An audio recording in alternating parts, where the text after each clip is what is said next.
நன்றி. தோழர்களே, தமிழ்நாடு கலை இலக்கிய பெருமன்றம் நாளும் ஒரு கதை சொல்லல் என்கிற தலைப்பின் கீழ் இணைய வாயிலாக தொடர்ந்து பயணித்து கலை இலக்கிய பெருமன்றம் தமிழ்நாட்டில் எத்தனையோ இலக்கிய பணிகள் செய்திருந்தாலும் தற்பொழுது புதிய தொழில்நுட்பத்தினுடைய அடிப்படையில், புதிய சிந்தனையினுடைய அடிப்படையில் அந்த தொழிலாக்க பயன்பாட்டை பயன்படுத்தி நூற்றாண்டு கண்ட ஆளுமைகளுடைய படைப்புகளை நாம் ஒவ்வொரு நாளும், குறிப்பாக அவர்கள் படைத்த சிறுகதைகளை கதை சொல்லிகள் வாயிலாக கேட்டும் பின்னூட்டத்தால் பகிர்ந்தும் கதைகளால் பரவலாக்கம் பெற்ற அந்த கதைகளை மீண்டும் மீண்டும் ஒரு மீள் உருவாக்கம் செய்கிற பணியை கலை இலக்கிய பெருமன்றம் செய்து கொண்டிருக்கிறது. அதனுடைய அடிப்படையில் நூற்றாண்டு கண்ட ஆளுமை ஐயா கு. அழகிரிசாமி அவருடைய சிறுகதைகளை முழுமையாக நிறைவு செய்துவிட்டு பொது உடைமை சிந்தனையாளர், உழைப்பாளிகளுடைய படைப்பாளர், விவசாயிகளுடைய நாளங்களை படைப்பாக்கம் தந்த சிந்தனையாளர் தமிழொலி அவருடைய படைப்புகளான சிறுகதைகளை நிறைவு செய்துவிட்டு தற்பொழுது கரிசல் தந்த மகத்துவம் கரிசல் மண்ணிற்கு மட்டுமல்லாமல் உலகெங்கும் வாழக்கூடிய தமிழர்களுடைய எண்ணங்களை, சிந்தனைகளை, வாழ்வியலை படம் பிடிக்கிற அளவிற்கு தன்னுடைய படைப்பால் பெருமை சேர்த்த ராஜநாராயணன் என்கிற கீரா என்கிற அடைமொழியை தாங்கிய படைப்பாளருடைய சிறுகதைகளை நாம் சொல்ல ஆரம்பித்து இன்றைக்கு 8ஆம் நாள் நிகழ்வில் பயணிக்கிறோம் தோழமைகளே. கீரா எழுதி இருக்கிறார். ஒரு செய்தியை நான் இன்றைக்கு இணையத்திலே பார்ப்பதற்கு நேர்ந்தது. அவர் எழுதுகிறார், அவர் பிறந்து வளர்ந்த அந்த மண்ணை, அவர் மண்ணை நேசித்த விதம், அவர் பிறந்த மண்ணில் வளர்ந்த பண்பாட்டு சூழல், வாழ்வியலை படைப்பாக்கம் செய்வதற்காக அந்த மனிதன் உணர்ந்த அந்த உணர்வுகளை எல்லாம் சிந்திக்க வைக்கிற அளவில் அவர் எழுதியிருக்கிறார். இப்படி எழுதுகிறார்: நான் பிறந்து வீழ்ந்தது இந்த மண்ணில்தான். இந்த புழுதியை நான் தலையில் வாரி வாரி போட்டுக்கொண்டும் என் கூட்டாளிகளின் தலையில் வாரி வாரி இறைத்தும் ஆனந்தப்பட்டிருக்கிறேன். இந்த கரிசல் மண்ணை நான் ருசித்து தின்றதற்கு என் பெற்றோரிடம் எத்தனையோ முறை அடி வாங்கி இருக்கிறேன். இன்றைக்கும் தெவிட்டவில்லை இந்த மண் என்ற ஒரு குறிப்பை கீரா ஐயா எழுதியதோடு மட்டுமல்லாமல் அவர் இவ்வாறு இன்னொரு வரியை பதிவு செய்கிறார். இதுதான் என்னுடைய ஆதாரம் என்று அவர் பதிவு செய்தார். தோழமைகளே, யோசித்து பாருங்கள். ஒரு படைப்பாளர் உலக அளவில் வாழக்கூடிய மானுட வாழ்வியலை படைப்பாக்கம் தந்த பேராளர் தன்னுடைய மண்ணையும் மண் சார்ந்த வாழ்வியலையும் அவர் நேசித்து சுவாசித்த அந்த அற்புதம் இருக்கிறதே, அந்த மகிழ்ச்சி இருக்கிறதே, அது மகத்தானது, அது படைப்பாளனுக்கே உரித்தானது என்றுதான் நாம் மகிழ்ச்சி அடைவேன். அந்த அடிப்படையில் தான் இன்றைக்கு 8ஆம் நாள் நிகழ்வில் கீரா ஐயா அவருடைய கதையான வேலையோ வேலை ஏ வாழ்க்கை, வேலை அப்படின்னு அழுத்துறாரு. வேலை வேலையே வாழ்க்கை, ஒரு சலிப்பு தட்டுவது போல மக்களுடைய வாழ்வியலை தலைப்பாக இந்த உலகம் பொருளாதாரத்தினுடைய அடிப்படையில் உருள ஆரம்பித்து விட்டது. இந்த உலகம் மானுடத்தை சிந்தித்ததை காட்டிலும் பொருளாதாரத்தை சிந்திக்கிற இந்த உலகத்தில் நாம் வாழ்ந்து கொண்டிருக்கிறோம். அதற்கு ஏற்றாற் போலான தலைப்பை இன்றைக்கு தேர்ந்தெடுத்து கதை சொல்லக்கூடிய பேராளரும் உண்மையிலே மகிழ்ச்சியோடு அவரை உங்களிடம் அவருடைய தரவுகளை பகிர்ந்து கொள்வதில் மகிழ்ச்சி அடைகின்றேன். குறிப்பாக நம்முடைய தமிழ்நாடு கலை இலக்கிய பெருமன்றத்தினுடைய விருதுநகர் மாவட்டத்தினுடைய பொருளாளர் ஆவார் தோழமை மிக்க நித்யா கணேசன் அவர்கள். அவர் ஒரு பதிப்பகம் வைத்திருக்கிறார். பெரிய ஒரு பெண் ஆளுமை. அதுவும் அந்த பதிப்பகத்தினுடைய பெயர் தமிழி என்கிற நல்ல தமிழ் சொற்களோடு தன்னுடைய பதிப்பகத்தை தொடர்ந்து நடத்தி வருகிறது. மாவட்டத்தினுடைய பொருளாளர் என்று பார்த்தால் அவர் ராஜபாளைய கிளையினுடைய துணை தலைவராகவும் பணியாற்றி வருகிறார் இலக்கியத்தால். இவர் ஒரு நல்ல கவிஞர், நல்ல எழுத்தாளர், நல்ல பேச்சாளர், நல்ல கதை சொல்லி. தற்பொழுது நம்முடைய தமிழ்நாடு கலை இலக்கிய பெருமன்றம் நடத்துகிற சிறார் கதை சொல்லிகளை திறம்பட நடத்துகிற ஆளுமைகளில் ஒருவராக அவர் பெருமை சேர்த்துக் கொண்டிருக்கிறார். நித்யா கணேசன் நல்ல பண்பாளர். சமீபத்தில் தான் இன்றைய கதை சொல்லியான தோழமை மிக்க நித்யா கணேசன் அவர்களை கோவில்பட்டியிலே கீரா அவர்களுடைய அந்த நினைவு மண்டபத்திலே நடத்திய அந்த கரிசல் இலக்கிய கழகத்தினுடைய விழா நிகழ்வில் சந்தித்து பேசுவதற்கான வாய்ப்பு கிடைக்கப்பெற்றோம். நல்ல சகோதரத்துவம் மிக்க நித்யா கணேசன் அவர்கள் இன்றைக்கு நம்முடைய கீரா ஐயா அவர்களுடைய கதையான வேலையோ வேலை வேலையோ வாழ்க்கை அப்படிங்கிற தலைப்பில் கதை சொல்ல இருக்கிறார். தோழமை மிக்க நித்யா கணேசன் அவர்களை தமிழ்நாடு கலை இலக்கிய பெருமன்றத்தின் சார்பாக கீரா ஐயா அவர்களுடைய கதை சொல்ல வருமாறு தோழமையோடு அழைக்கின்றோம். தோழமையே வருக, கதை சொல்க. தங்களின் அறிமுக உரை மிகவும் அருமையாக மகிழ்வாக இருந்தது. நன்றி கருமுருகன் தோழர் அவர்களே. பொதுச் செயலாளர் அறம் அவர்களுக்கு எனது வணக்கத்தை தெரிவித்துக் கொள்கிறேன். சிறப்பான ஒரு முன்னெடுப்பு. ஒரு 4 கதைகள் 5 கதைகள் தான் கீரா அவர்களுடைய கதைகளை நான் படித்திருக்கிறேன் சமீபமாக. ரொம்ப சிறப்பா இருக்குது. இதை தேர்வு செய்து இப்படி ஒரு நிகழ்ச்சியா தொடர்ந்து நடத்துற அறம் தோழர் அவர்களுக்கு எனது மனமார்ந்த நன்றியை தெரிவிச்சுக்கிறேன். நிறைய நண்பர்கள் இணைஞ்சிருக்கிறீங்க. ராஜபாளையம் கிளையை சேர்ந்த நிறைய நண்பர்கள் இணைஞ்சிருக்கீங்க. ரமணிமா, சிவசுப்பிரமணியன் ஐயா, அனுஷியா, சுகன்யா, அப்படி நவநீதன் சாரு, இப்படி எல்லாருக்கும் என்னோட வணக்கத்தை நான் தெரிவிச்சுக்கிறேன். வேலை வேலையோ வாழ்க்கை அப்படின்ற ஒரு கதை. இந்த கதை நான் பெரிய ரசிகை ஆயிட்டேன் கீரா அவர்களுடைய எழுத்துக்கு. இந்த ஒரு கதையை நான் திரும்ப 2-3 முறை படித்தேன். ரொம்ப அருமையா இருந்தது. என்னோட வாழ்க்கையோட ஒட்டி போன ஒரு விஷயம். நான் பிறப்பதற்கு 10 ஆண்டுகளுக்கு முன்பு இந்த கதையை அவர் எழுதியிருக்கிறார். நான் தவறா பதிவிடுறேன். முன்பு இது வெளியாகிருக்கிறது அப்படின்னு சொல்லலாம். ரொம்ப சிறப்பா என்னோட வாழ்வோட ஒட்டி போய் நான் கவனித்த விவசாயம், நான் வளர்த்த மாடு, நான் வளர்த்த கோழி அப்படின்னு எனக்கு ஒரு 8-9 வயது வரையான கிராமத்து வாழ்க்கைய இது எனக்கு நினைவுபடுத்தியது. எனக்கு இந்த இடத்துல இந்த கதாபாத்திரங்கள் எல்லாமே என்னோட பாட்டி தாத்தா, ராமசாமி ராஜா, ராமம்மாள் அவங்களோட வாழ்க்கையோட ஒன்றி போயிருந்த மாதிரியான நிறைய தகவல்கள் இதை அவரு கொடுத்திருக்கிறாரு. ஒரு கதையில ஏகப்பட்ட தகவல் நம்மளுக்கு இருக்குது.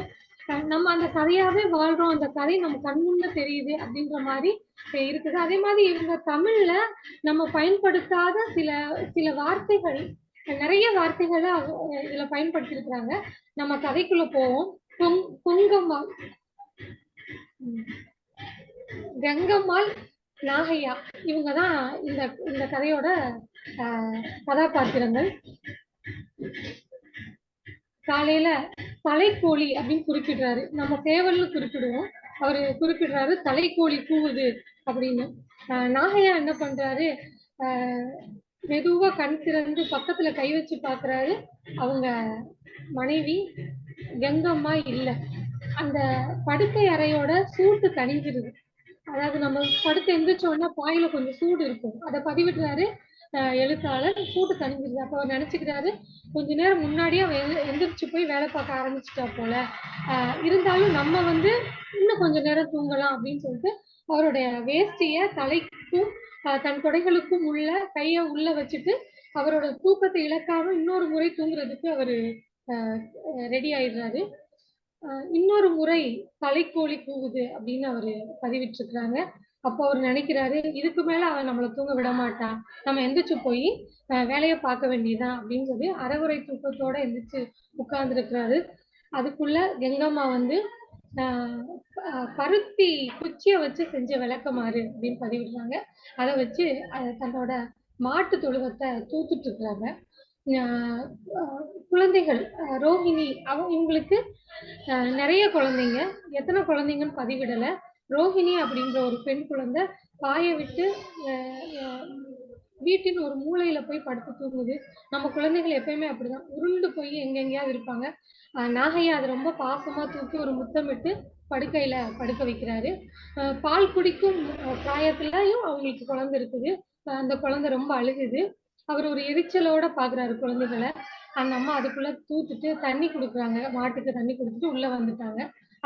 அதுக்கப்புறம் மாட்டு தொழுவத்தில் உள்ள வேலையெல்லாம் நாகையா போய் ஒன்னொன்னா செய்யறாரு. இதுதான் அதோட கதையின் துவக்கமா இருக்குது. அந்த சாணியெல்லாம் அள்ளி கூடையில வச்சுட்டு அவரு காத்திருக்கிறாரு. கங்கம்மா வந்து ஒரு கை பிடிச்சு அவரு தலையில தூக்கி விடுறாங்க. இத நான் என்னோட வாழ்வியல்ல நான் இத உணர்ந்திருக்கிறேன். அந்த நம்ம சாணி இத எடுத்தோம்னா பயங்கர வெயிட்டா இருக்கும். பயங்கர எடையோட இருக்கும். ஒருத்தங்களால தூக்கவே முடியாது. அத இவரு ரொம்ப நல்லா பதிவிட்டிருக்கிறாரு. இது எப்படி எழுத்தாளருக்கு தெரியும் அது வெயிட்டா இருக்கும் அப்படின்ற மாதிரி இருந்தது. அவர் மிச்ச சாணியை கல்தூண்ல தேய்ச்சிட்டு பருத்தி விதைய வந்து மாட்டுக்காக குடுக்கறதுக்காக அவரு நனைய போட்டிருந்ததை ஆட்ட துவங்குறாரு. ஆட்டுறப்போ அவர் ரொம்ப சலிச்சுக்கிறாரு. இதெல்லாம் இவ்வளோ சிரமப்பட்டு நம்ம ஆட்டி மாடுகளுக்கு கொடுக்கறதுக்கு நம்ம ஏன் ரைஸ் மில்ல இந்த விதைகள் எல்லாம் அரைச்சு நம்ம உடனே ஏன் நம்ம மாடுகளுக்கு கொடுக்க கூடாது, இது இவ்வளோ சிரமமா இருக்கே அப்படின்னு அவரு நினைச்சுக்கிட்டே ஆட்டுறாரு. பூந்தி கொட்டை, மாட்டுக்கு தேவையான இதெல்லாம் கொஞ்சம் கொஞ்சம் போட்டு அதை ஆட்டிட்டு மாட்டுக்கு கலந்து வைக்கிறாரு. அதாவது அப்ப அவர் சலிச்சுக்கிட்டே சொல்றாரு. ஒரு மாடும் ஒரு மாதிரி இருக்கு. ஒரு மாட்டுக்கு புண்ணாக்கோட உப்பு கலந்து வைக்க வேண்டியது இருக்கு. ஒரு மாட்டுக்கு கழனி தண்ணியோட கலந்து வைக்க வேண்டியது இருக்கு. ஒரு ஒரு ஒரு மாட்டு பருத்தி விதை ஆட்டி வைக்க வேண்டியது இருக்கு. இன்னொரு மாட்டுக்கு பருத்தி விதையோட சேர்த்து அந்த பாலோட கலந்து வைக்க வேண்டியது இருக்கு. இந்த பால் கொடுக்குற மாடுகளோட தொல்லை பெரும் தொல்லை. அது வந்து நம்மளோட கஷ்டத்தை புரிஞ்சுக்காது. அதோட மனசுக்கு ஏத்த மாதிரிதான் நம்ம போய் அதுக்கு வேலை செஞ்சு கொடுக்கணும். நம்ம சிரமத்தை அது புரிஞ்சுக்காது. அப்படின்னு சொல்லி அவரு நினைச்சிட்டே போறாரு. அவங்க அம்மா சொன்ன வார்த்தைகள்லாம் அவருக்கு ஞாபகம் வருது. மாடுகள் எப்பயுமே உன் சௌரியத்துக்கு அது இருக்காது. அது சௌரியத்துக்கு தான் நீ அதுக்கு உணவு கொடுக்கணும் அப்படின்னு அவங்க சொன்ன வார்த்தைகள் இவருக்கு ஞாபகம் வருது. ஆனா இவருக்கு நாகையாவுக்கு இதை பத்தில எந்த கவலையும் இல்லை. அவரு மாட்டுக்கு தீவனம் வைக்கிறப்பவும் தண்ணி காட்டுறப்பவும் தான் மாடுகளை அவர் அடிச்சுட்டு அது செய்யற சில செயல்களை அவர் கோவிச்சுக்கிட்டு அடி வாங்கிட்டு தான் அந்த மாடுகள் வந்து தண்ணி குடிக்கும், உணவு சாப்பிடும். அந்த மாதிரி இருக்கும்.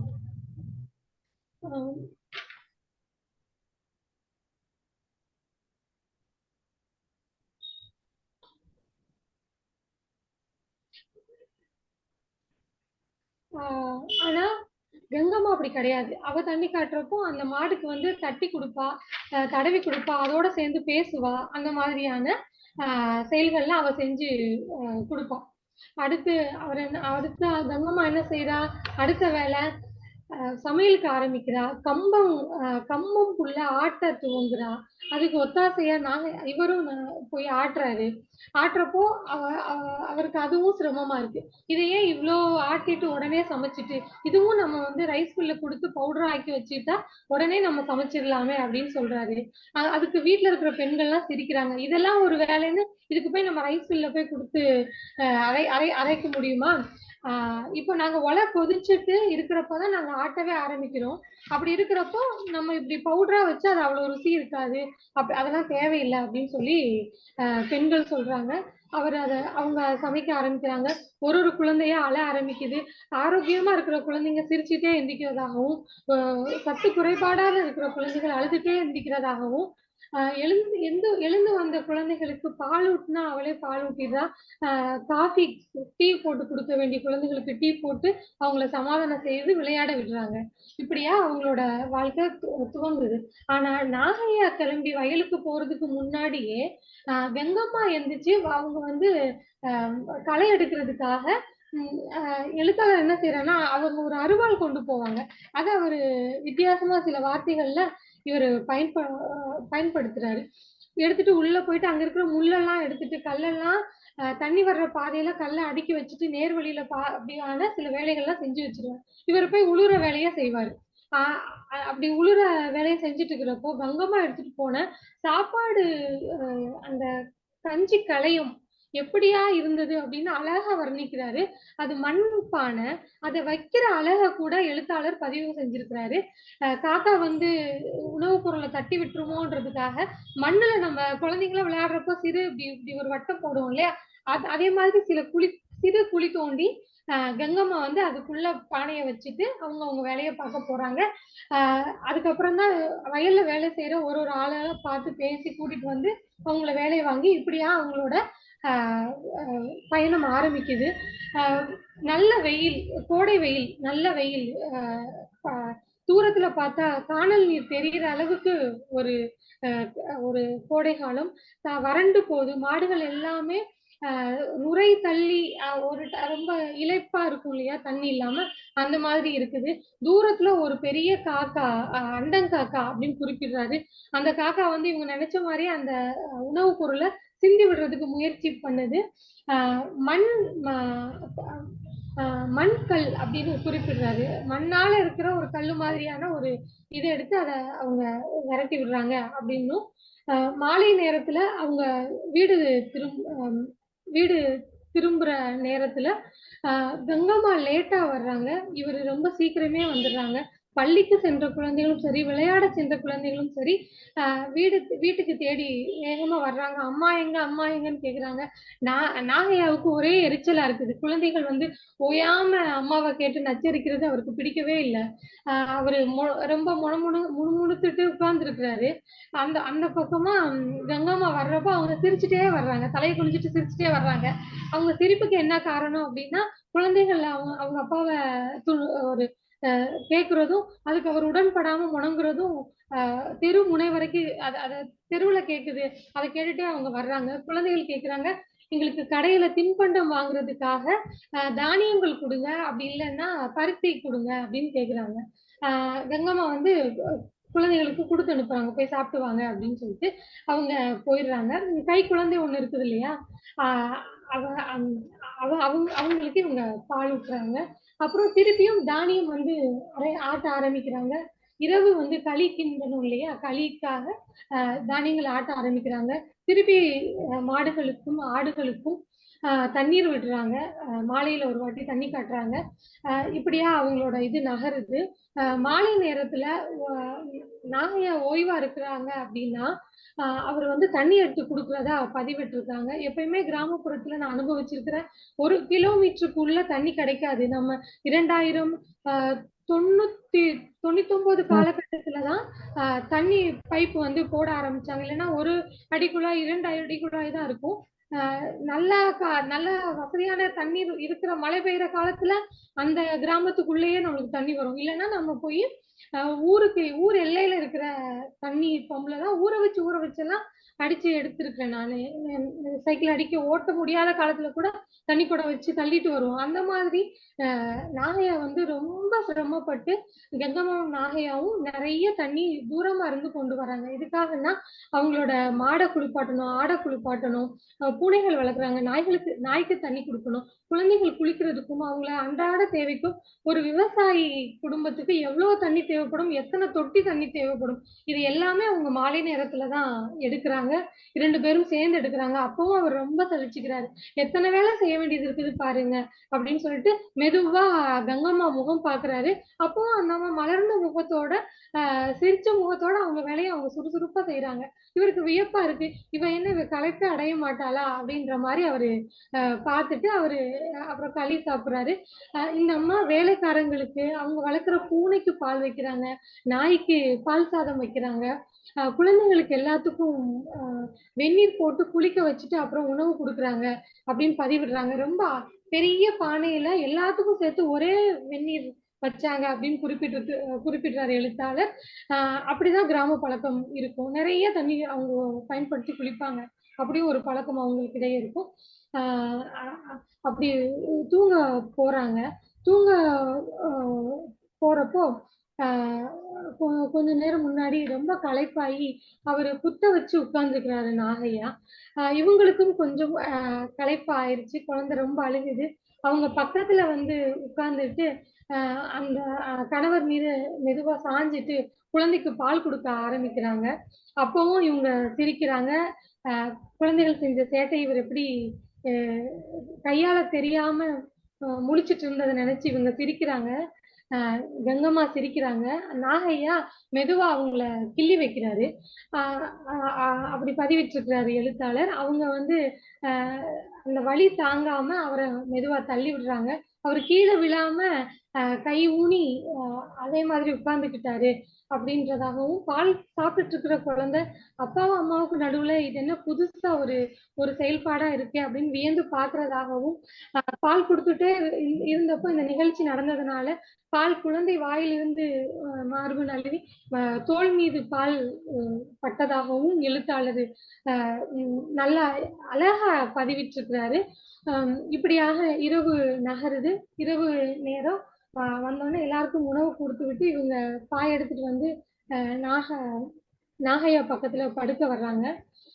படுக்க வர்றப்ப அவரு மீண்டும் அந்த அம்மாவோட முகத்த பாக்குறாரு. ரொம்ப மகிழ்ச்சியா, ரொம்ப அ அ மலர்ச்சியா பக்கத்துல படுக்க வ வர்றாங்க. அப்போ அ "களைப்பா இல்லையா?" அப்படின்ற மாரி அவரு கேட்குறாரு. அவங்க அம்மா சிரிச்சுட்டே இருக்கிறாங்க. எல்லாரும் தூங்கிட்டாங்க. அவங்களும் தூங்க ரெடி ஆறாங்க. அப்போ இவரு அந்த பெண்கள் வந்து நம்ம தான் வேலைன்னு நெனைக்கிறோம். ஆனா அந்த குழந்தை வந்து பெண்கள் வந்து வேலைய வந்து அவங்களோட வாழ்க்கையா எடுத்துட்டு வேலை செய்றாங்க அப்படின்னு சொல்லி அவரு உணர்றாரு. மெதுவா அந்த அம்மா மேல கை போடுறாரு, கட்டி அணைக்கிறாரு. அப்போ அவங்க அவங்க மேல மஞ்சள் வாடையோ, பூ வாடையோ அடிக்கல. ஒரு மனிஷி வாடை அடிச்சது, ஒரு பெண்ணோட வாடை அடிச்சது. அ அ சுயமா களைப்பில்லாத வேலை செஞ்ச ஒரு மனுஷியோட வாடை அடிச்சதுன்னு எழுத்தாளர் பதிவிட்டிருக்கிறாரு. இந்த கதை ரொம்ப அழகா இருந்தது. இந்த இந்த கதையில சில வார்த்தைகள் வந்து தலைக்கோழி அப்படின்னு குறிப்பிட்டிருந்தாங்க. சாணிப்பால் நம்ம சாணி தெளிச்சாங்க வாசல்லன்னு தான் சொல்லுவோம். ஆனா அவர் சாணிப்பால் தெளிச்சாங்க அப்படின்னு குறிப்பிட்டிருக்கிறாரு. நத்து குளைத்தை அப்படின்னு துளியில் பருத்திமார் முடி. ஆ ஒரு ஆம். வேகமா போறதுக்கு ஒரு அஞ்சாலி அப்படின்னு குறிப்பிட்டிருக்காரு. இப்படியான சமகாலத்துல நம்ம பயன்படுத்தாத சில வார்த்தைகள அ அ எழுத்தாளர் பயன்படுத்தினது ரொம்ப அருமையா இருந்தது.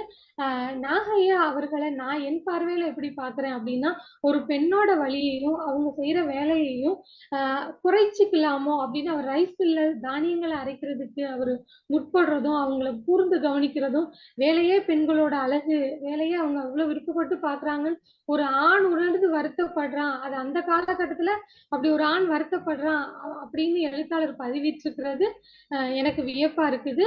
அ அ நன்றி தோழர். வாய்ப்பு இருக்கிற தோழர்கள் இந்த கதைய படிங்க. நன்றி தோழர். நன்றி தோழமையே.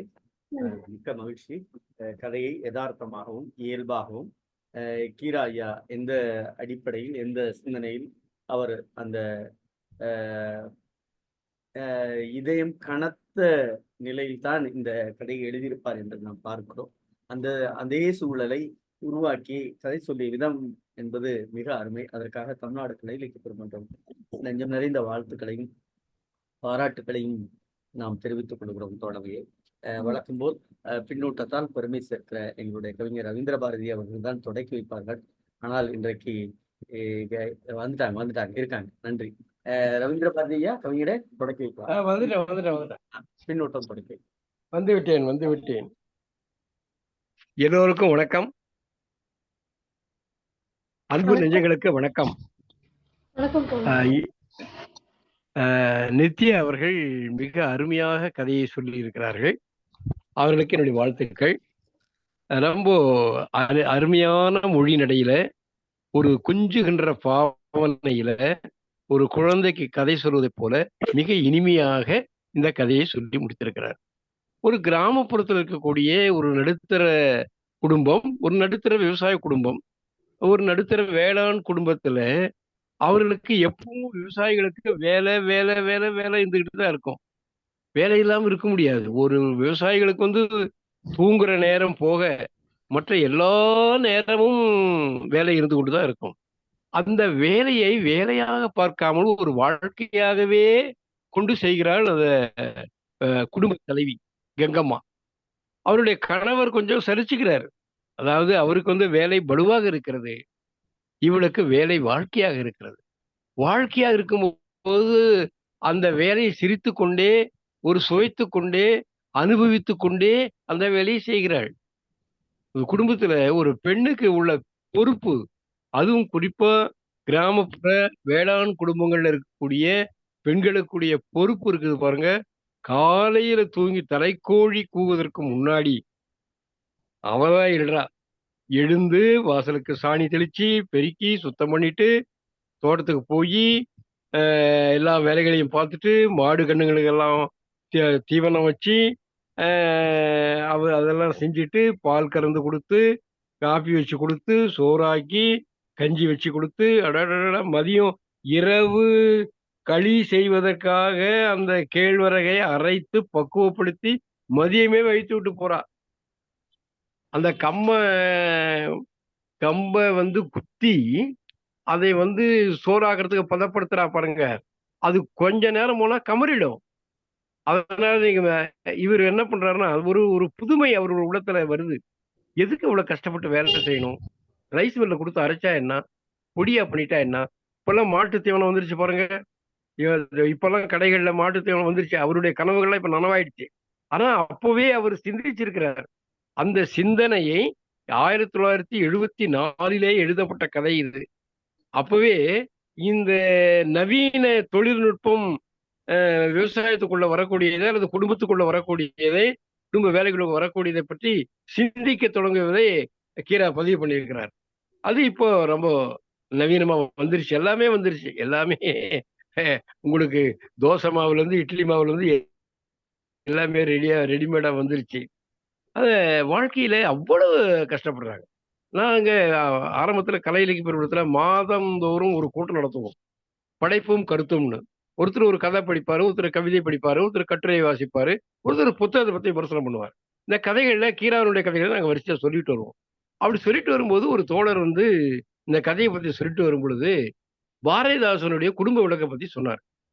இந்த குடும்ப விளக்கம் இதுக்கு என்ன சம்பந்தம்னா, குடும்ப விளக்கம் ஒரு நகர்ப்புறத்தில் இருக்கக்கூடிய நடுத்தர குடும்பத்தினுடைய வாழ்க்கையை பத்தி சொல்லுது. அங்கேயும் அந்த குடும்ப தலைவி தங்கம் காலையில தூங்கி எழுந்ததுல இருந்து இரவு படுக்கிற வரைக்கும் ஓயாத வேலைகள் செய்வா. தணல் நிற மாம்பழத்தில் தமிழ் நிகர் சுவையை கண்டாள், தண்டூன்றி நடக்கும் மாமன் மாமிக்கு தக்கதென்ன ஒவ்வொருத்துக்கும் தகுந்த மாதிரி அவ அவ உணவுகள்லாம் செய்வா. அது ஒரு நடுத்தர குடும்பத்துல அதெல்லாம் நடக்கும். ஏழை குடும்பத்துல நடக்குமா? அதே மாதிரி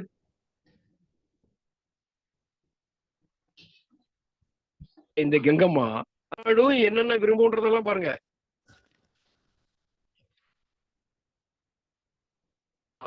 இங்க மாடுகள் அப்படின்றத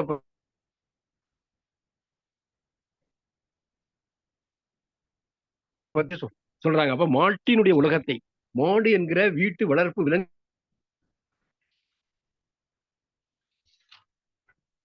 போலயே அவர்களுக்கும் ஒவ்வொன்றுக்கும் மேன் டு மேன் சொல்றேன் இல்லையா, அது ஒரு மாட்டுக்கு மாடு கூட டேஸ்ட் டிஃபர்ஸ் ஆகும். ருசிகள் வேறுபடும். ருசி ஒவ்வொரு மாட்டுக்கும் வேறுபடும் என்பதை மிக அழகாக அதுல சுட்டி காட்டியிருக்கிறார். இதுல என்னன்னா, இது ஒரு உழைக்கும் மகளுடைய கதையா அல்ல.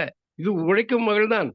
ஆனா நடுத்தர குடும்பத்தில் உள்ள உழைக்கும் மகள், நிலம் உள்ள நில சொந்தக்காரியான ஒரு விவசாய குடும்பத்தினுடைய உழைக்கும் மகளுடைய வாழ்க்கையை அவர் சொன்னார். அப்படிப்பட்ட நிலவலம் இருந்தும், வேலைக்காரர்களை வைத்து வேலை வாங்கக்கூடிய குடும்பமா இருந்தும், தண்ணீர் வெளியே போய் எடுத்துட்டு வராங்க. இன்னும் நவீன சகோதரி சொன்ன மாதிரி இன்னும் அந்த குடிநீர் கிராமத்தை வீட்டு வரைக்கும் வரக்கூடிய வாய்ப்பு வளர்ச்சி அடையல. அதனால வெளியில போய் தான் தண்ணி கொண்டு தான். தண்ணி கொடுக்கறது தான். நான்லாம் சின்ன வயசுல இருக்கும்போது எங்க வீட்டுக்கு உரம்புற வர்றதுக்கே பயப்படுவாங்க. அதாவது வீட்டுக்கு உறவினர்கள் வர்றதை உரம்புற வர்றோம்னு சொல்லுவோம். ஏன் பயப்படுவாங்கன்னா, தண்ணி எடுத்து வந்த பெண்கள்லாம் தண்ணி எடுக்கணும். சொன்ன மாதிரி 1 கிலோமீட்டர் தூரம் போய் தண்ணி எடுத்துட்டு வீட்டுக்கு தேவையான அத்தனை பேருக்கும் குடிக்கிறதுக்கு, சமையலுக்கு, மாடு கண்ணுக்கு எல்லாரும் தண்ணி கொண்டு. அதனால வந்தவங்க இந்த தண்ணி எடுக்கிறது பயந்துக்கிட்டு நான் அவங்க ஊருக்கு வரமாட்டோமான்னு சொல்லுவாங்க. அந்த மாதிரி ஒரு கிராமப்புறத்து வாழ்க்கையை அந்த கங்கம்மாவை என்னுடைய தாயினுடைய வடிவத்தில் நான் பார்க்கிறேன். எங்க அம்மா அப்படிதான். ஒரு நிமிடம் சும்மா இருக்க மாட்டாங்க. அவங்களுக்கு வேலை வேலை வேலைன்னு அந்த வேலை சகிச்சுக்க மாட்டாங்க, சிரிச்சுக்கிட்டே செய்வாங்க. அதான் கங்கம்மா சிரிச்சுக்கிட்டே செய்றா. கங்கம்மாவை என் தாயினுடைய வடிவத்தில் பார்க்கிறேன். ஏன்னா எங்க தாய் எப்படி அந்த மாடு கண்ணுங்களை வளர்த்தி பால் கறக்கிறது, எங்க அம்மா போனாதான் அந்த மாடு வரும், எங்க அப்பா போனா எட்டி உதைக்கும். அதனால அது அவ்வளவு பழக்கம், அதனுடைய குணத்தை எல்லாம் புரிந்து அதுக்கு தகுந்த மாதிரி அதுக்கு தடவி கொடுத்து நீவி அதை தயார் பண்ணி பண்ணுவாங்க. ரொம்ப அருமையான கதை. ஒரு கிராமப்புறத்தினுடைய ஒரு குடும்பத்தினுடைய வாழ்க்கையின் மூலமாக கிராமத்தினுடைய மொத்த வாழ்க்கையையும் இந்த கதை பிரதிபலிக்கிறது. மிக அருமையான கதை. கதை சொன்ன நித்யா சகோதரி அவர்கள் மிக அழகாக சொல்லியிருக்கார்கள். அவருக்கு மீண்டும் என்னுடைய வாழ்த்துக்கள். இந்த வாய்ப்பு நல்கிய கலையிலக்கிய பெருமன்ற தோழர்களுக்கு நன்றி, வணக்கம். நன்றி தோழமையே, மிக்க மகிழ்ச்சி. அடுத்ததாக நம்முடைய தோழர் சிவசுப்பிரமணியன் போது. தோழர்கள் அனைவருக்கும் வணக்கம். இந்த கதையை பற்றி சொல்வதற்கு முன்னாடி நேற்று நடந்த நிகழ்வை பற்றி ஒண்ணு. ஒரு தோழர் நான் அந்த சொல்வதை தவிர்த்திருக்கலாம் என்று ஆலோசனை சொன்னார்.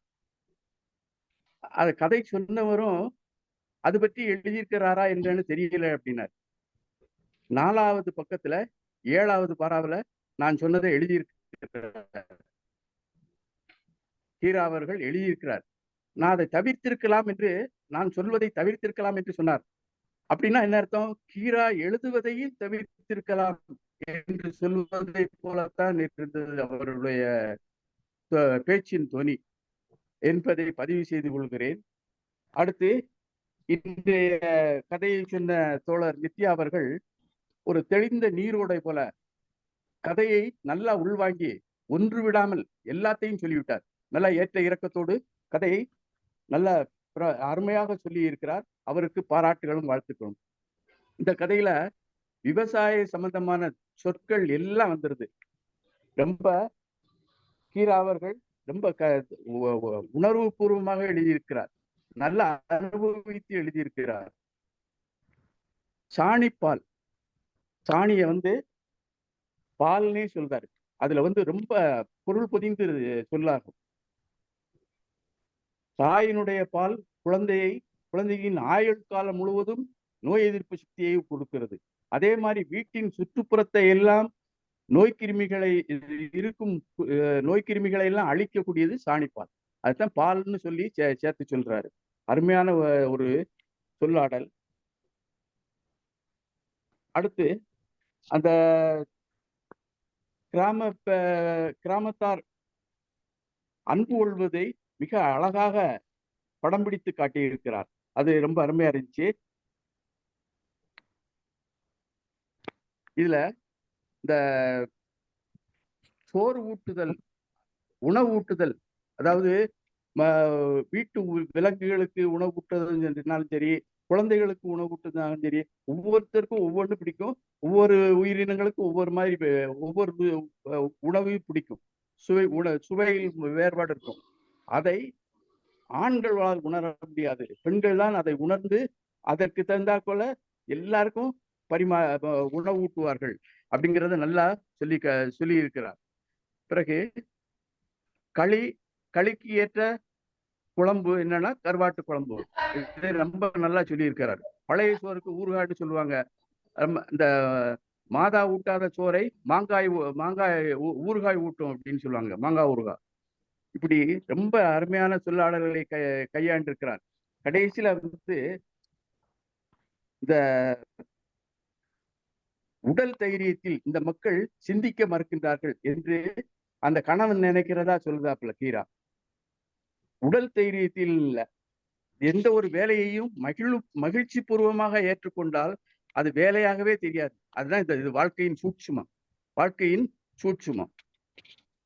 ஆனா வேலை செய்யாம சுரண்டி பிழைக்கிற கூட்டமும் இருக்க செஞ்சுது. ஆனா உழைத்து வாழக்கூடிய கூட்டம் அருமையான கூட்டம், மேன்மையான மக்கள் ஆவார்கள். இதுல கடைசியில செயற்கை வாசனையின்றி இயற்கை வாசனையோடு இருக்க நல்லா சொல்லி காட்டிருக்கிறார்.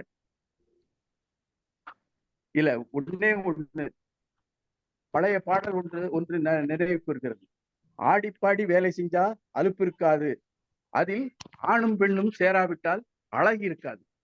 ஆணும் பெண்ணும் சேர்ந்து ஆடிப்பாடி மகிழ்ந்து வேலை செஞ்சா அது வேலையாகவே தெரியாது, அது வாழ்க்கையின் இயல்பாகவே தெரியும் என்று கூறிக்கொள்ள விரும்புகிறேன்.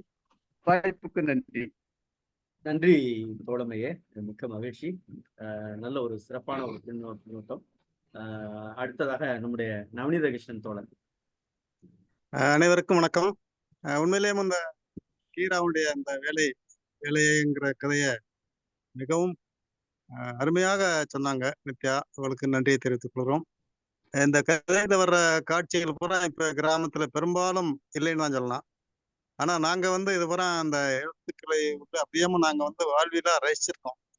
எங்க வீடு விவசாய வீடு இல்லை, ஆனா விவசாய வீட்டுக்குள்ள இருந்ததுனால இந்த கதைகள் பூரா எங்களுக்கு அனுபவத்துல எனக்கு நாங்களாம் அதை பார்த்துருக்கோம், அனுபவிச்சிருக்கோம். அந்த மாதிரி இந்த கதை ஓட்டத்துல போன்ற காட்சிகள் எல்லாம் நான் அனுபவிச்சிருக்கேன். நாங்க இதே மாதிரி விவசாய நிலங்கள்ல கூடுதலா இதை விட கூடுதலாக சிலவர்கள் இரவுக்கு அவர் கூட சில நேரம் போவோம். இந்த காடுகள்ல விளையும் போது சில நேரங்கள்ல பறவைக்கு பகல்லையும் கள்ளர்கள் திருடல் சின்ன நேரம் வரும்போது இரவு இந்த காட்டுகளுக்கு காவலுக்கு இருப்பாங்க. அது ஒரு 10-15 பேர் சேர்ந்து போற இந்த இதெல்லாம் இருக்கும். இந்த மாதிரி காட்சிகள் கரிசல் பகுதியில மிக சகஜமான வாழ்க்கையா அந்த மண்ணால செஞ்ச கல்லுன்னு சொன்னாங்க. அது வரல இல்லை, கட்டி உழுவும் போது அந்த இறுகி போயிருக்கும். கோடை காலத்துல அந்த உழுவும் போது அந்த கட்டி அந்த கரிசல் மண் கட்டி கட்டியா இருக்கும். அந்த காக்காய் விரட்டுறதுக்கு அந்த கட்டி மண் கட்டி தான், அது கல் கிடையாது. அந்த மாதிரி விரட்டுவாங்க. இந்த மாதிரி இந்த கதையை மிக சிறப்பாக சொன்ன நித்யாவுக்கு வாழ்த்துக்கள். இந்த இவ்வளவு வேலை செஞ்சாலும் ஒரு சென்சது கணக்கு எடுக்கும்போது அந்த வீட்டுல போய் என்ன செஞ்சாருன்னா, அவர் கணவர் பேரை சொல்லி அவர் விவசாயம் பண்ண வராங்க. வீட்டுல பொம்பளையால் அது சும்மா தான் இருக்கும்பாங்க. பதிவு ஒரு சென்சஸ்ல இந்த மாதிரி பதிவு இருக்கும்.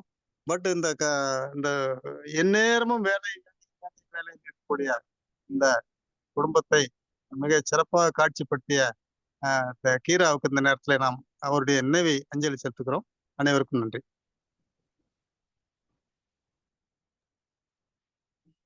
நன்றி தோழமையே.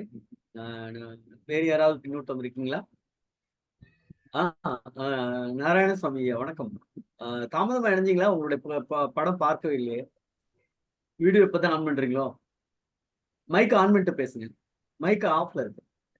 ஓகே. சகோதரி நித்யா அவர்கள் இந்த கதையை ஆரம்பித்து ஒரு வரி விடாமல் முழுமையாக அனுபவித்தும் இல்லாமல் நம்மையும் அந்த கதைக்கு உள்ளே எடுத்துன்றதற்கு என்னுடைய பாராட்டுதல்களையும் நன்றியையும் தெரிவித்துக் கொள்கிறேன். இப்போ கீராவை எடுத்துக்கொண்டால் அவர்கிட்ட இருக்கக்கூடிய ஒரு பெரிய இந்த எழுத்துல ஒரு என்ன பார்க்கலாம்னு சொன்னோம்னா, ஒரு டீடைலிங் அப்படிம்பாங்க ஆங்கிலத்துல. ஒரு நுணுக்கமாக உள்ளே நுழைந்து அக்கு வேறு அலசி ஆராய்ந்து அந்த சூழ்நிலையை வர்ணிப்பதில் அவரை போல ஒரு கரிசல் எழுத்தாளர் நம்ம பார்க்க முடியாது என்றே நான் சொல்றேன். கவிஞர் ரவீந்திர பாரதி ஐயார் சொன்னார்கள், என் தாய் வடிவத்தில் இருக்கிறார்கள் கங்கம்மா அப்படின்னு சொன்னாங்க. இந்த கரிசல் நிலம் இருத்தான மதுரையிலிருந்து ஒரு திருமணத்திலிருந்து ஆரம்பிச்சு உங்க கைத்தார் வரைக்கும், அதுக்கப்புறம் இந்த பக்கம் சங்கரவேல், அந்த பக்கம் வளாச்சிக்குளம் தாண்டி பாத்தீங்கன்னா ஒரு 5000 சதுர கிலோமீட்டருக்குள்ள கரிசல் நிலம் இருக்குது. இதுல ஏராளமான கரிசல் குடும்பங்கள் இருக்கின்றன. ஒவ்வொரு கரிசல் குடும்பத்திலும் ஒரு கங்கம்மாள் இருக்கிறாள் என்பதை நாம் மறந்துவிட முடியாது. அவங்களுடைய வேலை எப்படி, அது முழுமையாக காலையில ஒரு 4 மணியிலிருந்து ஆரம்பிச்சு இரவு 8 மணி வரைக்கும் இடைவிடாது வேலை செய்யக்கூடிய பெண்களை நம்ம பார்க்கிறோம். எங்க வீட்டுல நான் ஒரு விவசாய குடும்பத்தை சார்ந்தவன். எங்க வீட்டுல இது நடந்ததை பார்த்தான். எங்க அம்மாவும் எங்க தாயாரும் கங்கம்மாவோட ஒரு கங்கம்மா மாதிரி இல்ல, கங்கம்மா மாதிரின்னு சொல்ல முடியாது, கங்கம்மா தான் அப்படிங்கிறத நான் வலியுறுத்தி சொல்ல விரும்புகிறேன். அதுக்கப்புறம் இந்த படிக்கும் பொழுது 2-3 தடவை முன்னாடியே படிச்சிருக்கேன். இந்த கதையை நான் சொல்ல மாட்டேன். இதுல பூரா முழுமையாக யதார்த்தம் தான் அதிகமா இருக்கிறது. எங்கேயும் புனைவே என்பதே இல்லை. சோ இதை கதை என்று சொல்லலாமா என்ற ஒரு சந்தேகம் எனக்குள் மிக வலுக்கிறது. ஏன்னா நான் இந்த யதார்த்தத்தை என்னுடைய வாழ்க்கையில் என்னுடைய குடும்பத்தில் முழுமையாக பார்த்ததன் காரணத்தினால் இந்த யதார்த்தமான ஒரு நிகழ்வினை கதை என்று சொல்லலாமா என்ற ஒரு சந்தேகம் எழுகின்றது. இந்த சந்தேகத்தை தமிழறிஞர்கள் தான் எனக்கு போக்க வேண்டும். 2வது, மூன்றாவதா என்னன்னு கேட்டீங்கன்னா, இந்த பெண்ணியம் பேசக்கூடியவர்கள். இப்ப இது இந்த கதை நடந்த கதை 50, 60 அதுக்கு முன்னாடி எல்லாம் நடந்த நிகழ்வுகள். இது விவசாய குடும்பத்தில் நடந்த நிகழ்வுகள். 1974 எழுதப்பட்ட ஒரு கதை. இந்த பெண்ணியம் பேசக்கூடிய பெமினிசம் என்று ஆங்கிலத்தில் சொல்வார்கள். பெண்ணியம் பேசக்கூடியவர்கள் இந்த பெண்களின் வேலை இரு வகையாக பிரிக்கிறார்கள். ஒண்ணு ப்ரொடக்டிவ் ஒர்க் அப்படின்னு சொல்லக்கூடியது.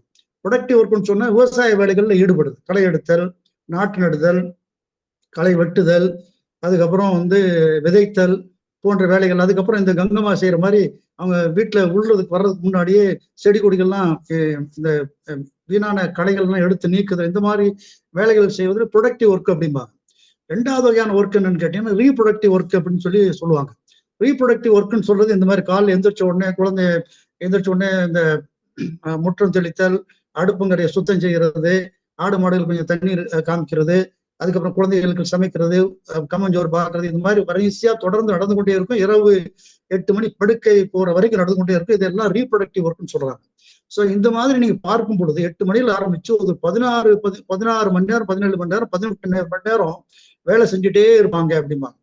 ஸோ இதுல அவங்களுக்கு 2 வகையான ஒர்க்குக்கும் அவங்களுக்கு ரெகக்னைசேஷன் இருக்காது, ஒரு அங்கீகாரம் இருக்காது, பொதுவாக இருப்பது இல்லை என்று சொல்கிறார். அது குறிப்பாக இந்த ரீப்ரொடக்டிவ் ஒர்க் என்று சொல்லக்கூடியதுக்கு அங்கீகாரமே இருக்காது அப்படின்னு சொல்லுவாங்க. நம்ம கிராமங்கள்ல அங்கீகாரம் இருக்கும், ஆனா பொதுவாக அந்த வேலைக்கு அங்கீகாரம் இருப்பது கணக்கில் எடுத்துக்கொள்வதே கிடையாது அப்படிங்கிறாங்க.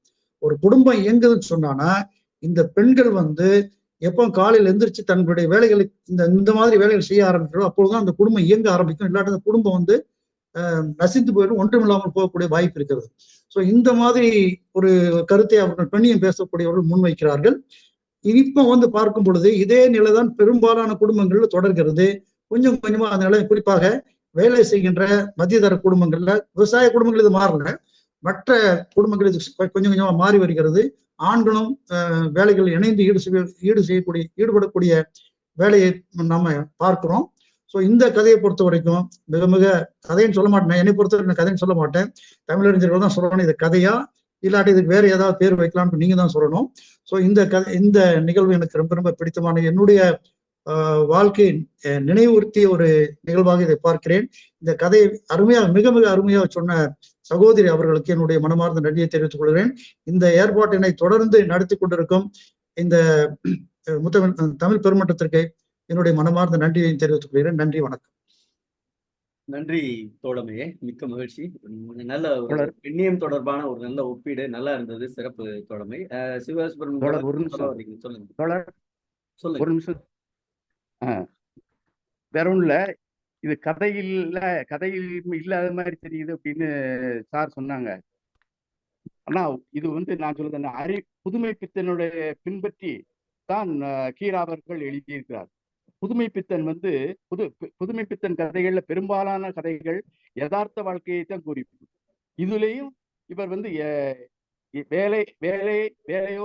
வேலையே வாழ்க்கை அப்படின்னு சொல்லுகிறது யதார்த்த வாழ்க்கையை பற்றி அருமையாக படம் பிடித்து காட்டியிருக்கிறார். யதார்த்தத்தை சுட்டி காட்டுவது ஒரு சிறந்த கதையாகும். அது கீரா புதுமை பித்தனை பின்பற்றி யதார்த்த வாழ்க்கையை படம் பிடித்து காட்டியிருக்கிறார். இது அருமையான கதையாகும். நன்றி ஐயா, விளக்கத்திற்கு நன்றி ஐயா. நன்றி சிவசுப்ரமணியன் தோழர். வேறு யாராவது இருக்கீங்களா? தோழர் வணக்கம். வணக்கம் தங்கபாண்டியன் தோழர், வணக்கம். சொல்லுங்க. வணக்கம் தோழர், வணக்கம். இந்த கதையை தோழர் நித்யா அவர்கள் மிக அழகாக விவரணையாக சொன்னார்கள். இந்த விவரணை தான் இதனுடைய மிக அழகான அந்த கிராமங்கள், அதனுடைய கதை, அதனுடைய உழைப்பு, அதனுடைய கருப்பொருட்கள் எல்லாத்தையும் விளக்கி சொல்லும் அதே நேரத்துல அதனுடைய கதையினுடைய அடிப்படையான கோளாறையும் எடுத்து சொல்லிடுது அப்படின்னு நினைக்கிறேன். என்னுடைய கருத்து பலருக்கு ஆச்சரியமாப்படலாம். அதுல என்ன அப்படின்னா, அவள் வேலை செய்தால் சிரித்து கொண்டே செய்தாள், அவள் வேலை செய்தால் வாழ்க்கையினை எடுத்துக்கொண்டு செய்தாள் அப்படின்னு பாராட்டுவதன் மூலமா இதுல ஒரு பெண்ணிய நோக்கு அல்லது ஒரு உழைக்கும் வர்க்க நோக்கு, பாட்டாளி வர்க்க நோக்கு அப்படின்னு பார்த்தோம்னா 2 வகையிலும் இது சுரண்டல் தான், இது எக்ஸ்பிளாய்டேஷன் தான். இன்னொன்னு என்னன்னா, உண்மையிலேயே கடுமையான வேலைகள் எந்த மனிதருக்கும் அதாவது ஒரு மகிழ்ச்சியாக எடுத்துக்கொள்வதற்கான விஷயமே அல்ல. கடுமையான வேலைகள் என்பது விதிவிலக்கு இருக்கலாம். ஆனா பொதுத்தன்மை என்ன அப்படின்னா, மனித உயிர் மட்டுமல்ல, எந்த உயிரும் கடும் வேலையை விரும்பாது. அப்ப எல்லா உயிர்களுமே அடிப்படையில இன்ப நாட்டவாதி. அதனுடைய உயிர்களினுடைய அடிப்படை தன்மையை இன்பத்தை தேடுவது, கஷ்டங்களை குறைத்துக் கொள்வது அப்படின்றத எல்லா உயிர்களுக்குமே. அப்ப கடுமையான உழைப்பை என்பதை சிலாகிப்பது யாருடைய தரப்பின் பார்வையாக மாறுகிறது? நம்ம இதனுடைய அபாயமான பிரச்சனை என்னன்னா, ஒரு சின்ன உதாரணம் சொல்றேன் பாருங்க. ஆனந்த விகடன்லயே ஒரு துணுக்கா வந்து ஒரு பொண்ணுனுடைய பேட்டி. அந்த பொண்ணு என்ன சொல்றாங்கன்னா, இனி யாராவது நீ நல்லா சமைக்கிற, அழகா சூப்பரா சமைக்கிறேன்னு சொன்னா எனக்கு சுளீர்னு கோவம் வரும். ஏன் அப்படின்னா, என்ன இவங்க திரும்ப திரும்ப நீ நம்மள சமையலுக்குள்ள தள்ளுறதுக்கான ட்ராப் இது அப்படின்னு எனக்கு ஒரு சந்தேகம் வரும் அப்படின்ற மாதிரி அந்த பொண்ணு சொன்ன. அப்ப என்ன அப்படின்னா, இது ரொம்ப ரொம்ப அலர்ட்டா இருக்கிறதுன்னு வச்சுக்கோங்களேன். பெண்ணிய விழிப்புல ரொம்ப அலர்ட்டா இருக்குது. ஆனால் அடிப்படையில என்ன அப்படின்னா, இது இந்த கடினமான வேலையை பொறுத்தளவு எந்த உயிரும் விரும்பாது. உதாரணத்துக்கு என்னுடைய அம்மாவோட சகோதரிகள் 5 பேர் மொத்தம். அக்கா, தங்கச்சி 5 பேர். அந்த உழைப்பை பத்தி சொல்லும் போதெல்லாம் என்னுடைய சின்னம்மா என்ன சொல்லுவாங்கன்னா, அதுக்கு சொல்ற வார்த்தை, கருமாயப்பட்ட பொழப்புடா எங்க பொழப்புன்னு சொல்லுவாங்க. கருமாயப்பட்ட பொழப்பு அப்படி. கருமாயம்னா இது இலவுக்கு அடுத்து செய்யக்கூடிய ஒரு நிகழ்வை கருமாதின்னு சொல்லுவோம். அப்ப அந்த தன்மையிலான பொழப்புடா எங்க பொழப்பு. ஏன்னா பெரிய கடுமையாக விவசாய வேலைகள் செஞ்சவங்க, கல்லுடைக்கிற வரைக்கும். அதாவது விவசாயம் இந்த கிராமத்துல எது கடுமையான வேலைகள் எல்லாமே பாட்டி கல்லோடச்சிருக்கிறாங்க.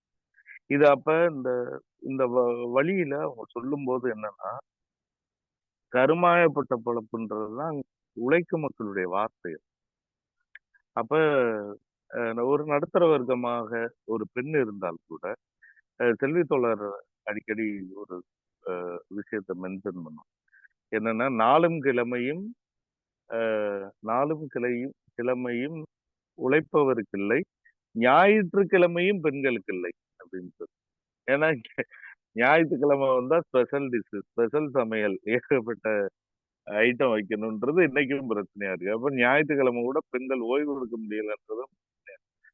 அப்ப அடிப்படையில ஒரு பெண்ணிய நோக்கு, ஒரு பாட்டாளி வர்க்க நோக்குன்னு பார்க்கும்போது, உழைப்பின் கடினத்தை சிலாகிப்பது என்பது ஒரு ஆளும் வர்க்க பார்வையா மாறிவிடக்கூடிய ஒரு அபாயம் இருக்கு.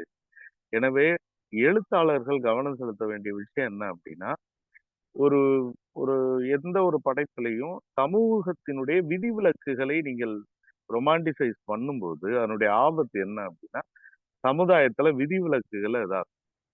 இப்போ உதாரணத்துக்கு என்னன்னா, இந்த எம்ஜிஆர் படங்களை எடுத்துக்கலாம். எல்லா படங்கள்லயும் எம்ஜிஆர் பணக்காரரா பிறந்திருப்பாரு. அவர் ஆனா ரிக்ஷா ஓட்டுவாரு. கடைசி இதுல அவர் பணக்காரர் தெரிய வரும்.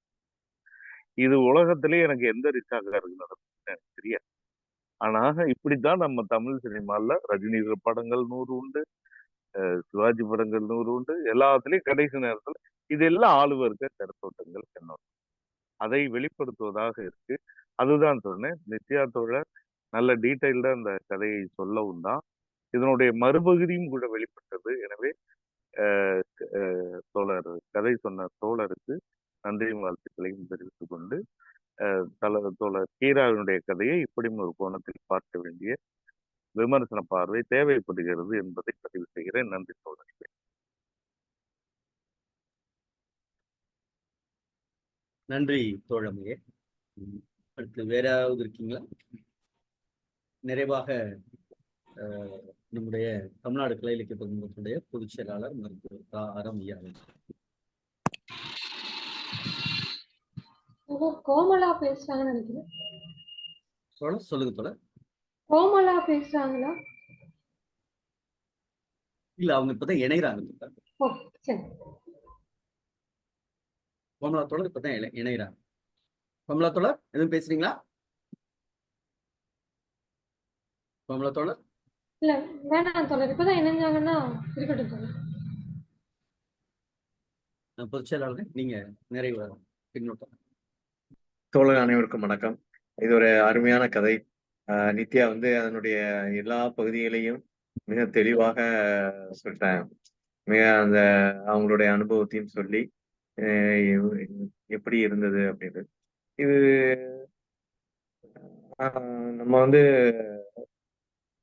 நச்சு பிடிச்ச வேலைகளாக அடுப்படி வேலைகளை மட்டும்தான் நம்ம இதுவரைக்கும் நினைச்சுட்டு இருந்தோம். ஆனா அவர் வந்து கீரா வந்து ஒரு கரிசல் நிலத்துல நிலம் வச்சிருக்க விவசாயி. இவங்க வந்து கூலி லேபர் இல்ல, நிலம் வச்சிருக்க விவசாயினுடைய ஒரு பெண் வந்து எவ்வளவு தூரம் காலையில இருந்து சாயங்காலம் வரைக்கும் வேலை வேலை வேலைன்னு பார்த்துக்கிட்டே இருக்காங்க அப்படின்றது. அது மிக அருமையா ஒவ்வொரு இதையும் ரொம்ப அருமையா சொல்லியிருக்காரு. எல்லா இதையுமே ஒரு உள்ளுக்குள்ள ஒரு கலைப்பூர்வமோட சொல்லி போய் அவங்களுக்கு இடையில உள்ள அந்த அன்பு பரிமாற்றங்களையும் சொல்லி போறாரு. மிக அருமையான கதை. 8வது எண்ணம் சொல்ற மாதிரி ஒரு பெண்களுக்கு எவ்வளவு வேலை அப்படின்றது. அப்ப இதெல்லாம் வந்து இன்னொரு இதுல அனலைஸ் பண்ணி பார்த்தா தோழர் சொன்ன மாதிரி இது வந்து ஒரு உழைப்பை சிலாகித்து சொல்லி இருக்கிறாரா அப்படின்னா முதல்ல சொல்லணும்ல, எவ்வளவு வேலை இருக்காங்கன்றத சொல்லிடுறாரு. ஆனா இது வந்து அவருடைய கற்பனையில பருத்தி கொட்டையை ஆட்டுறதுக்கு ஒரு மிஷின் இருக்க கூடாதா? கம்மன் புல்ல இடிக்கிறதுக்கு ஒரு மிஷின்ல அரைச்சிட்டு வந்து இது அந்த பாட்டியும் கூட சொல்லு நெல்லுச்சோரா இது அதுனா அரைச்சு கொஞ்ச நேரத்துல அவ்வளவு காய வச்சுக்கிட்டு இருக்கும் போதே போடணுன்றதெல்லாம் அது ஒரு சிந்தனை வருது, நடைமுறை சிக்கலை வருது. ஒரு ஆண் பார்வையில இது வந்து எவ்வளவு உழைக்கிறாங்க, எவ்வளவு இது வந்து ஒரு உழைப்பு சுரண்டல் தான். அது வந்து பொருள் ஈட்டும் உழைப்பை வந்து பெண்கள் செய்யறது இல்ல, பொருளீட்டா உழைப்பு தான் இது. குழந்தைய பாத்துக்கிறதோ, குழந்தைக்கு பால் கொடுக்கறது, இல்ல வந்து ஆடு மாடுகளுக்கு இது வைக்கிறது, சமைச்சு போடுறது, எது வீட பெருக்கிறது, எதையுமே வந்து அது வந்து பொருள் ஈட்டா உழைப்பு. பொருள் ஈட்டா உழைப்புல வந்து பொருள் கிடைக்காது. பொருள் கிடைக்காத உழைப்பில் பெண்களை திட்டமிட்டு தள்ளினதுதான் பெண்ணடிமைத்தனத்துக்கு ஒரு காரணம். அப்ப இந்த பொருளீட்டா உழைப்பு எவ்வளவு இவங்க உழைத்துக்கிட்டு இருக்காங்க. இது வந்து ஒரு நிலம் உடைமை உள்ள ஒரு வீட்டிலேயே இப்படின்னா நில உடைமை இல்லாத பெண்களிடம் எவ்வளவு இருக்கும் அப்படின்றதான். இது வந்து கீரா நம்ம வந்து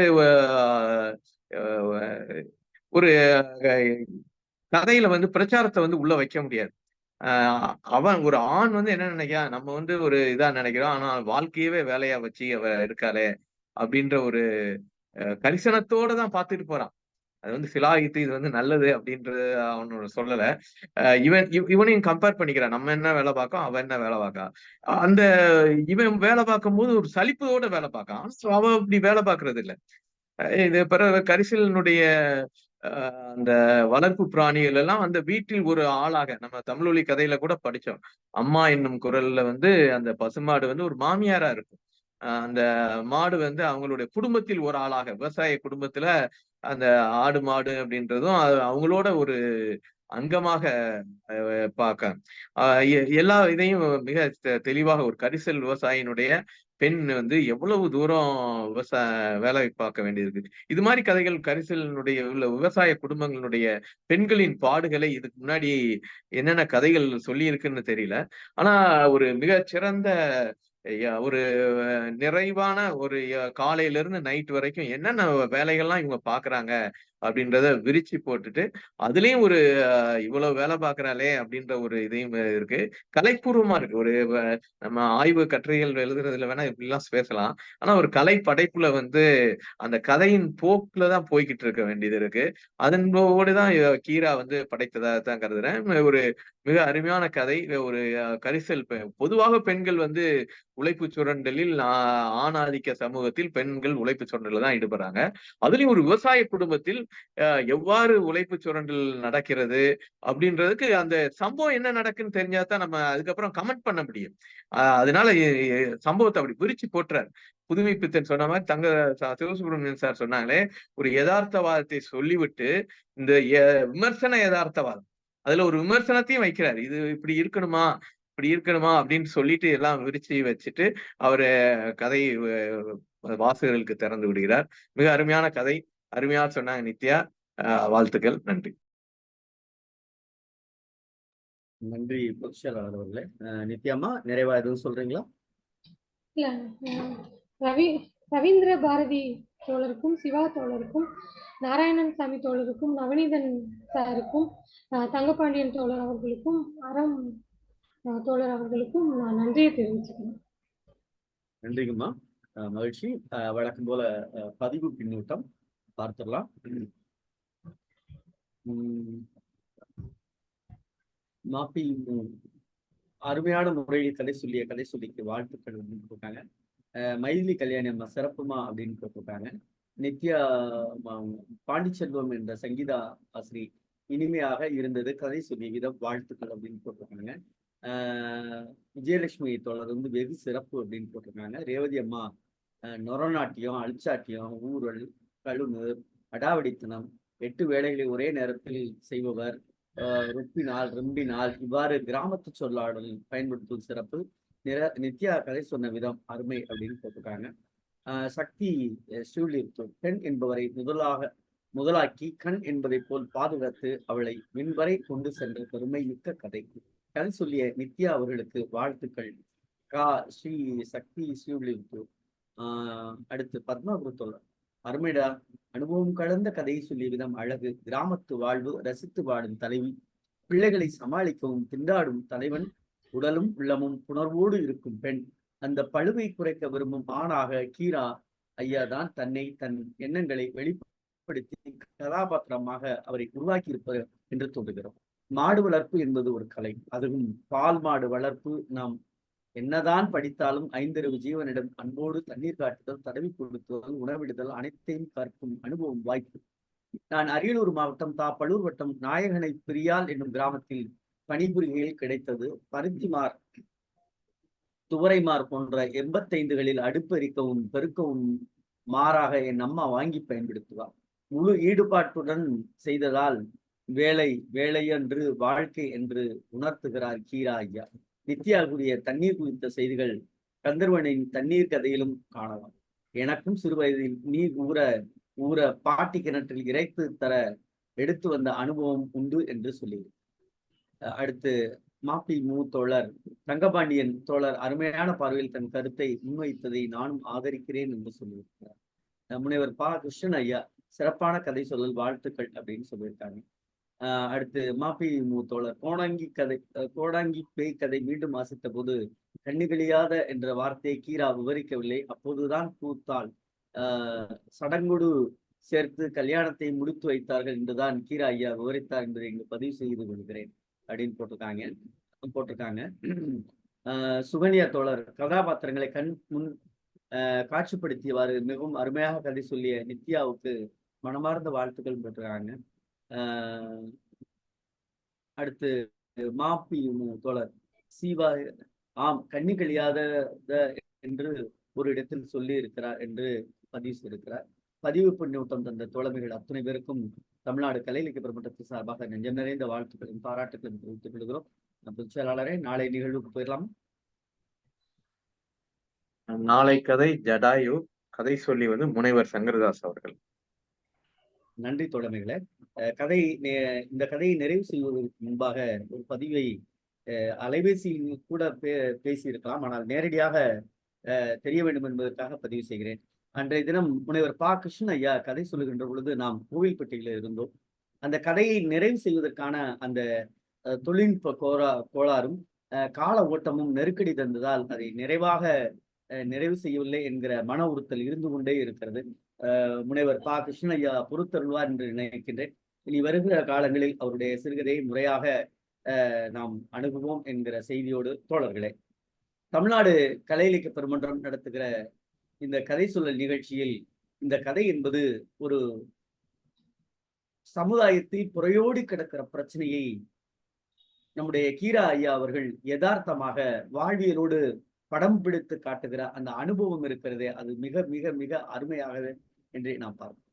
இந்த சூழல் எழுந்த காலகட்டத்திலும் இதே பிரச்சனை இருக்கிறது. தொழில்நுட்பம் வளர்ந்து கிடக்கிற இந்த காலத்திலும் நாகையா என்கிற ரெங்கம்மா என்ற 2 கதாபாத்திரங்களை கொண்டு படைக்கிற அந்த போக்கு சரியாக பயன்படுத்து. ஆனால் கதையை தொடங்குகின்ற பொழுது கீரா ஐயா அவர்கள் ஒரு வார்த்தையை அழகாக சேர்த்திருக்கிறார். அந்த குடும்ப சூழல் என்ன என்பதை அவர் சொல்லியிருக்கிறார். கட்டிய வேட்டியை காதோடு சேர்த்து முக்காடிட்டு கொண்டு ஒரு கழுத்து படுத்து அப்படின்னு சொல்லி கதைய அந்த முதல் 2வது பத்தியிலே தொடங்கி இருக்கிறார். ஒரு கதையினுடைய போக்கை, கதையினுடைய கதைக்களத்தை கட்டமைக்கின்ற பொழுது ஒரு படைப்பாளன் அந்த சூழல் என்பதை விலக்கிவிட்டு பயணிப்பதுதான் அந்த கதையினுடைய கருத்திற்கு வலு சேர்க்கும். இல்லை என்றால் அந்த கதையினுடைய கருத்தை பல்வேறு கோணங்களில் சிந்தித்து அது வேறு விதமான மன ஓட்டத்தை தந்துவிடக் கூடாது என்பதற்காக கீரா ஐயா அழகாக பதிவு செய்கிறார். அதை காட்டிலும் அடுத்த விஷயம், பழைய கோணிச்சாக்கை நாளாக மடித்து தலையில் போட்டுக் கொண்டார் என்று சொல்லுகிறார். இந்த அனுபவம் எனக்கெல்லாம் ரொம்பவே உண்டு. நாங்களாம் சின்ன பிள்ளையா இருக்கும்போது ஏதாவது கடைக்கு சாமான் வாங்கிட்டு வாடா அப்படின்னு விரட்டி விடுவாங்க. அப்பைக்கு ஒரு சாக்கை மடிச்சு போட்டுட்டு தான் போறது. அவ்வளவு கதகதப்பா இருக்கும், எந்த இரசல்லாம் இருக்காது. அப்படின்னா என்ன, இருப்பதை வைத்து பயன்படுத்தக்கூடிய குடும்ப சூழலை அவர் தொடங்கி வைக்கிறார். தொடங்கி வைத்தது மட்டும் கூட கிடையாது. அவரு அம்மா ரேவதி அம்மா சொன்ன மாதிரி நொரநாட்டியம், இது நம்முடைய திருநெல்வேலி, பழைய திருநெல்வேலி மாவட்டம், இப்பொழுது அவர் எழுதிய காலங்களில் இருந்த பகுதியாக திருநெல்வேலி மாவட்டத்தில் இருக்கக்கூடிய வட்டார வழக்கு சொற்கள், நொரநாட்டியம், அது மாதிரி நிறைய சொற்கள். அவர் நொரநாட்டியங்கிறது இந்த பகுதியில எங்க பகுதியிலேயும் சொல்லுவோம், என்னவா நொரநாட்டியம் பண்றாங்க அப்படிம்பாங்க. அதுபோல அது ஒரு வட்டார வழக்கு சொற்கள். நான் பெரும்பாலும் கீரா ஐயா கதை, கு அழகிரிசாமி ஐயாவுடைய கதைகள், எல்லா கதைகளிலும் வட்டார வழக்கு சொற்களை எங்காவது பயன்படுத்தி விடுறார். அது மட்டும் கிடையாது, இந்த கதையில ஒரு உளவியல் பேசுகிறார். என்ன அப்படின்னா, மனுஷனை மட்டும் நம்ம பேசுறோமே, மாட்டுக்கிட்ட அது மாதிரி அணுக முடியுமா என்பதுதான் இந்த கதையினுடைய பொருண்மை. என்ன, மாடு முரண்டு பிடிச்சிச்சுன்னா தண்ணி குடிக்காது, மாடை தடவி கொடுக்கணும். அது மட்டும் கிடையாது, பால் கொடுக்குற கூட அப்படிதான், முரண்டு பிடிச்சிச்சுன்னா பால் கொடுக்காது. ஆனால் மனிதனை அழகாக அவனுடைய போக்கில் தடவி கொடுத்து வேலை வாங்குகிற போக்கு இருக்கிறதே, அது இன்னமும் நடந்து கொண்டே இருப்பதாகத்தான் நாம் பார்க்கிறோம். நீங்க அந்த அம்மாவை பார்த்தீங்கன்னா 24 hours டியூட்டி மாதிரி அடுப்புல வேலை பார்த்து அடுத்து எப்ப அந்த அம்மா தூங்குனா அப்படிங்கிறது எல்லாருடைய இல்லங்களிலும் நம்முடைய அம்மாக்களுடைய வாழ்க்கை அப்படித்தான் இருக்கிறது. நம்ம பையனும் இதே டயலாக்கா இன்னொரு விமர்சனத்துல எங்காவது இது மாதிரியான ஒரு கதை போக்குன்ற பொழுது நம்முடைய பேரம்பேத்தையும் இப்படித்தான் சொல்லுவான், எங்க பாட்டி எங்க அம்மா எல்லாம் ஓடிக்கிட்டே இருந்தா அப்படின்னா என்ன, பெண் என்பவள் ஓடிக்கொண்டே இருக்கிறாள். ஒரு எவ்வளவு பொறுப்புல இருந்தாலும் சரி, 2 பேரும் ஒரே இடத்துல ஒரே பணியில ஒரே ஊதியத்துல ஒரு வேலை பார்த்தாலும் வீட்டுக்கு வந்த பிறகு அந்த அம்மா தான் டீ போட்டு கொடுக்கணும், அந்த அம்மா தான் அந்த ட்ரெஸ் அந்த வீட்டை பெருக்க பண்ண என்பது அது தொடர்ச்சியாக இது ஒரு சமூகத்தினுடைய போக்கை மாற்றுவதற்கு ஆண் வர்க்கமாக இருக்கக்கூடிய நாம் தான் அதை முன்னெடுக்க வேண்டும். அது மட்டும் கிடையாது, எனக்கு அதுல ரொம்ப பிடிச்ச விஷயம், அவனும் அது மாதிரிதான் வெத்தலைய 2 பேரும் போட்டுட்டு வேலை பார்க்கிற விதம் இருக்கிறது. சளைத்தவர்கள் இல்லை, ஆணுக்கு பெண் இழைத்தவள் இல்லை என்பதை காட்டிலும் பெண் செய்கிற வேளையில் நாமும் பங்கெடுக்க வேண்டும் என்பதற்காக நிறைவு பகுதியிலே வருகின்ற பொழுது சொல்லுகிறார், இவனும் சேர்ந்து தண்ணி தூக்கிட்டு வந்தார். அது மட்டும் கிடையாது, எனக்கு ரொம்ப பிடிச்ச விஷயம், ஒரு பண்பாட்டு கூறு. அவ பால் கொடுக்கணும்னு நினைக்கிறான், பால் கொடுக்கும்போது புருஷன் உட்கார்ந்து இருக்கான், அவளுடைய கணவன் தான், ஆனால் அவனுக்கு பின்னாடி போயிட்டு உட்கார்ந்து பால் கொடுக்குற அந்த பண்பாட்டு இயல் இருக்கு பார்த்தீங்களா. இந்த பாப்பா அவன் சீண்டும் போது கூட அவ பாக்குறா, முழிச்சு பாக்குறா, என்னடா நடக்குது அப்படின்னு பாக்குறா. அப்படின்னா என்ன, குழந்தைக்கு கூட தன்னுடைய வாழ்வியலை பண்பாட்டை பதிந்து வைக்க வேண்டும் என்கிற ஒரு சமூகத்தினுடைய அடையாளமாகத்தான் கீரா ஐயா பார்க்க. ஆக அவர் சொல்லுகிற விஷயத்தில் நிறைவாக பார்க்கிற விஷயம்தான், இவ்வளவெல்லாம் வேலை பார்த்துட்டு அவள் படுக்கின்ற பொழுது இயல்பாக ஒரு தனி மனிதாக அவன் அந்த இடத்தில் தான் கீரா ஐயா அவனுடைய மனம் தெரிகிறது. ஏன் அப்படின்னா, அந்த தொடக்கத்துல ஒரு இடத்துல சொல்லியிருப்பாரு, வைக்கல உதறி அவன் நைட்டு போட்டுட்டு நடுச்சாமத்துல அந்த வைக்கலுக்கு மாட்டுக்கு போடுறதுக்கு உதறி வச்சுட்டு படுப்பார். என்ன, அவன் மீது கொண்ட நம்பிக்கை, இவன் மீது கொண்ட நம்பிக்கை எந்த இடத்திலும் சிதைக்காமல், குடும்ப வாழ்வை சிதைக்காமல் போகிற அந்த யதார்த்தமான வாழ்வியலை நம்ம பேசலாம், அடிமைப்படுத்துறோம், என்னென்னலாம் சொல்றோம். ஆனால் ஒரு குடும்பம் என்கிற நிலை வருகின்ற பொழுது ஏற்றத்தாழ்வு பார்க்காமல் சம பங்கீட்டோடு பயணித்தால் தான் தனி மனுஷி என்றுதான் அவர் சொல்லுகிறாரே தவிர தனி மனிதர் என்று அவர் சொல்லவில்லை. அவர் ஒரு தனி மனுஷி வாடினான். கதையை சொல்லுகின்ற பொழுது வேலையே வேலை அப்படி வாழ்க்கை அப்படின்னு தொடங்கினாலும் நிறைவாக அவர் சொல்லுகிறார் சுயம்பான என்று சொல்லுகிறார். இதெல்லாம் இயற்கையிலே வரும், இயற்கையிலே வரும். இப்பெல்லாம் ஒரு ஃபைல தூக்கி வச்சா ஏன் நீங்க வைக்க மாட்டீங்களா அப்படிங்கிற வாழ்க்கை கடந்து போயிட்டு இருக்கு. மனிதனுடைய வாழ்க்கை என்பது சுயம்பான தனி மனுஷியான வாடை என்கிற அந்த ஒற்றை சொல்லோடு மகத்துவம் பேசுகிற கீரா ஐயாவுடைய கதைகளை நாளும் நாளும் நாம் கொண்டாடுவோம்.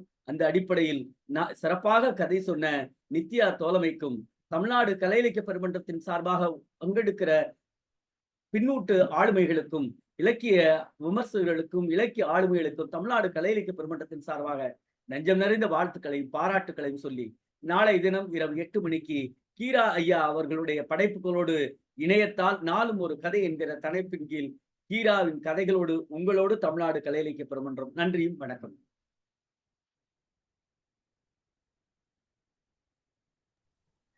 வணக்கம்.